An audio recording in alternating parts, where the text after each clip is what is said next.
sommes dans les locaux du Démocrate de l'Aisne à Vervins. Ce journal a été créé en 1906 par Pascal Secaldi. C'est le dernier journal imprimé en France et sûrement en Europe, imprimé au plomb à l'ancienne.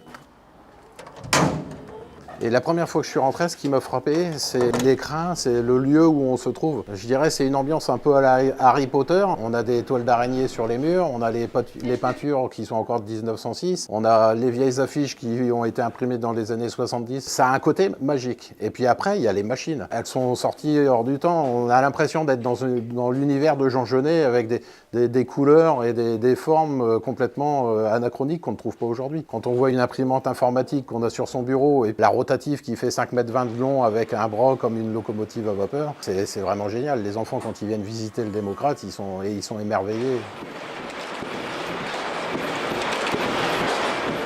On a 5 salariés, une journaliste, une secrétaire administrative, 2 linotypistes et nos 2 techniciens qui s'occupent de fabriquer le journal et de l'imprimer. Au niveau de la ligne éditoriale, on a principalement quelques informations départementales ou régionales, des informations locales, et puis après des articles de fond, des articles historiques. On fait beaucoup d'articles historiques.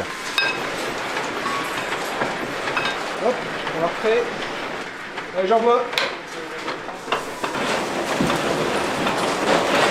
L'intérêt dans le journal, c'est qu'on ne va pas faire quelque chose de très linéaire, c'est-à-dire que les filets ne sont pas toujours les mêmes. Par exemple, là on parle de la musique, et ben on a tout un fond de petits clichés qui permettent d'avoir des motifs qui sont fort sympathiques. Puis il y a le côté encre qui coule un peu sur le papier, c'est l'authenticité du journal. Les puristes vont dire vous n'êtes pas très bon parce qu'il y a des défauts, il y a de l'encre qui beuve, il y a des filets qui ressortent, des choses comme ça, mais c'est aussi un peu l'intérêt de garder, comme je dis, la patine antiquaire sur le journal.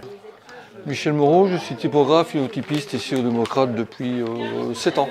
Bon, alors l'Arial, c'est pas une typographie. Pour moi, non, pour vraiment les puristes typographes, non. Nous, tout ce qui est typographie, c'est tout ce qui était lettres à plomb, dry casse et caractères. Alors là, je vous fais avoir quelques caractères du journal. Le numéro, c'est de la moscovite. Ici, week-end d'études, c'est du Victor Hugo, c'est l'ancien caractère. Hein. Nier du centre-bourg, c'est de l'américaine ombrée. Ah, moi, le préféré, c'est Victor Hugo. Hein.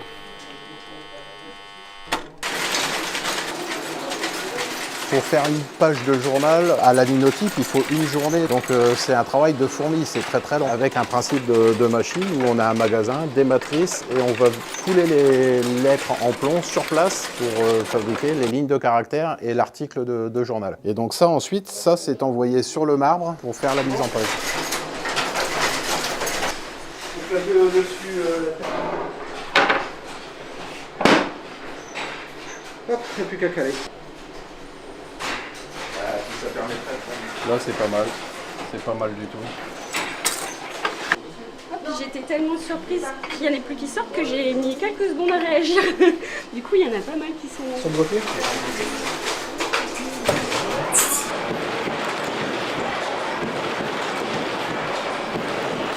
Les machines sont anciennes, donc capricieuses, parce qu'il y a de l'usure, il y a des axes qui commencent à avoir du jeu, des choses comme ça. On a des sangles en tissu pour pouvoir faire avancer le journal dans la machine pour la plieuse. Tout ça, ça va être sensible à l'humidité, à la chaleur, à l'hygrométrie. Et puis le moindre petit réglage qui change va faire que ça ne fonctionne pas. Alors pour entretenir les machines, aujourd'hui, quand on a une panne, on ne peut pas trouver de pièces détachées. Donc on est obligé de faire appel à des artisans locaux où on va amener la pièce défectueuse ou la pièce qui a été cassée pour qu'ils puissent nous la refabriquer à l'identique. Il y a un gros travail d'entretien. La rotative duplex date de 1924. Les linotypes datent des années 70, pour principalement celles qu'on utilise principalement. C'est toujours un travail fastidieux de faire fabriquer les pièces, de démonter et de régler les machines parce qu'il n'y a plus de notice.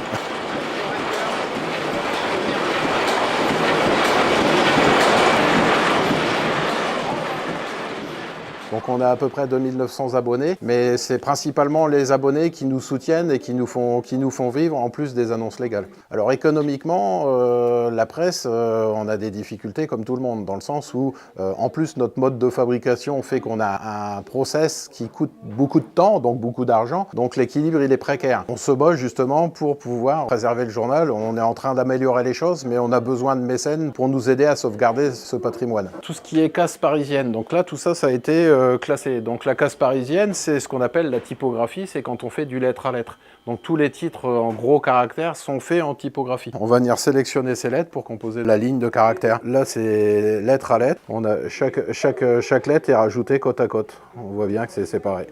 Donc il faut savoir qu'une fois qu'on a fait ça, qu'on a imprimé, il faut reprendre les lettres et les ranger à leur place. Donc là, on vient d'être classé monument historique aussi bien au niveau du bâtiment que des machines. C'est une reconnaissance. L'objectif de faire classer, c'est que, étant donné qu'on est une association de loi 1901 et que notre équilibre financier est précaire, demain, si on a une grosse difficulté, les machines peuvent partir à la casse. Maintenant, le bien est protégé par l'État, c'est-à-dire que l'État s'en tient garant. Donc ça, c'est une première victoire pour nous. Maintenant, l'intérêt, c'est de le faire vivre. On a du matériel aussi qui nous est donné. Par exemple, l'année dernière, je suis allé à Orthez, une imprimerie qui fermait. Donc on a récupéré la linotype qu'on a installée ici et qui va refonctionner bientôt. On est en train de la réinstaller, de la brancher. C'est une histoire de transmission. C'est-à-dire que l'immeuble était vendu, il restait une machine au milieu de l'imprimerie, il fallait la sortir en cassant des murs. Et il y avait qu'un peu des fous comme nous, aux démocrates, pour faire 600-700 km, aller casser des murs pour sortir une machine d'une tonne 5 qui aurait été découpée, cassée à la masse et puis partie en ferraille.